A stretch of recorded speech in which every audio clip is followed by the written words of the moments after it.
You deserve scorn, Edward. Prancing about like one of us, bringing shame to our cause. And what is that? Your cause? To be blunt, we kill people.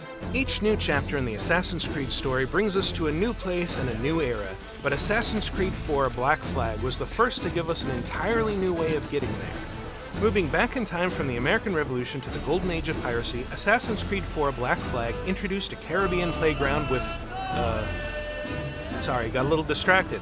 Exploring the tropics as Edward Kenway. Whoa, that's just... Oh, wow, look at... Haha, avast ye craven lapdogs of King Philip, ye Tyro milksops. Your ships shall be my prize this day. Plague seize ye. You'll rest this night beneath the waves, ye... Right. Sorry.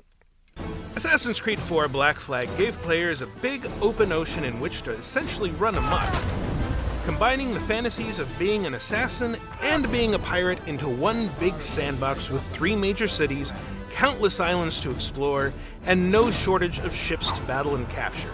As we prepare for the carriage-jacking combat and gang warfare of Assassin's Creed Syndicate, let's dive straight into the game that took Assassin's Creed's freedom and criminal mischief to soaring new heights.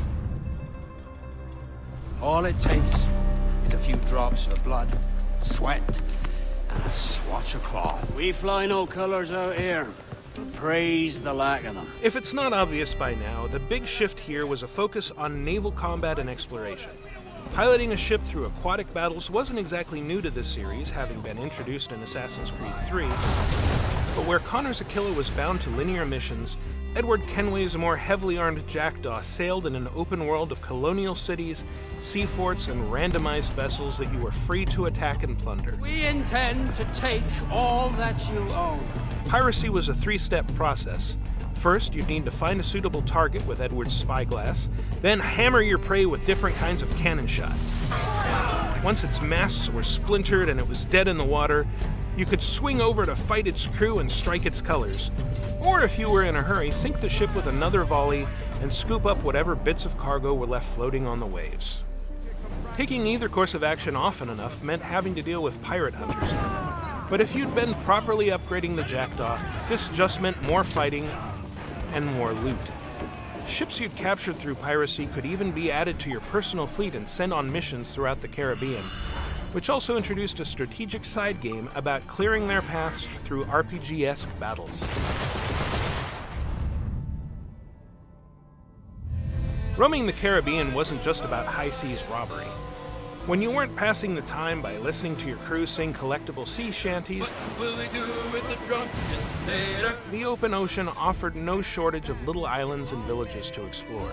These in turn yielded all kinds of loose treasure, stelae that added puzzle elements to grabbing collectibles, and opportunities for hunting wildlife.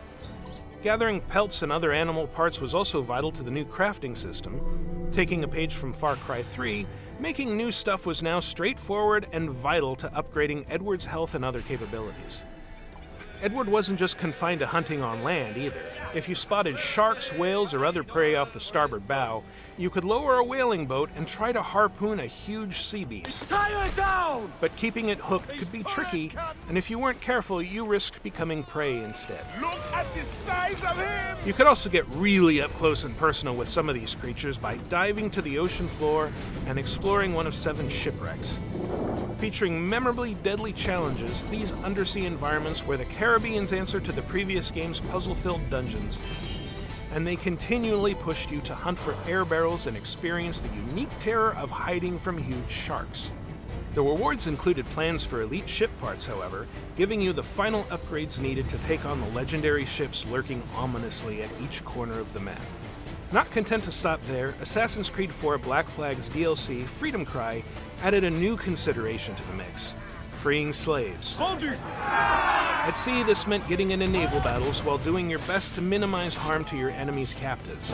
It's all over. On land, however, it meant breaking up slave auctions, stealing keys to free captives, and taking every opportunity to annihilate slavers with Adewale's machete and blunderbuss.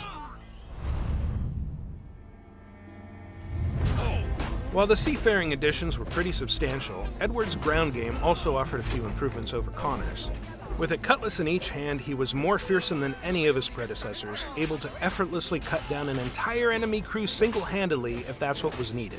With the ability to carry up to 4 pistols at once, he could kill multiple foes in quick succession without having to reload, and the addition of free aiming let him more precisely fire at any target without getting close or entering into combat.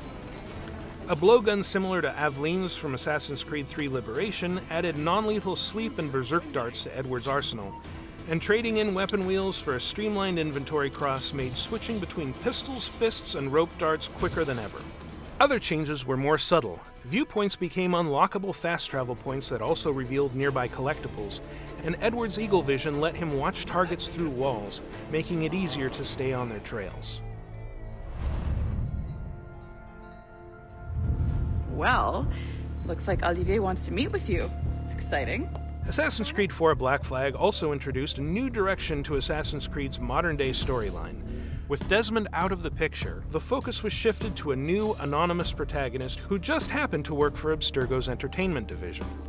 Like in the first Assassin's Creed, you spent your time in the present hunting for emails and other tidbits of information, but this time it had a more covert feel to it. You were hacking, snooping, and exploring an ever-expanding area of Abstergo's offices, and that carried its own kind of tension. Pretty raw stuff. This potent mixture of office skullduggery and nautical adventure would carry over to Assassin's Creed Rogue, one of the 2 Assassin's Creed games released in 2014 and the subject of our next video. It's never too late to ruin Templar plans.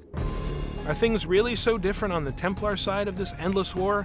Find out in our next installment, and keep it at UbiBlog for all things Assassin's Creed.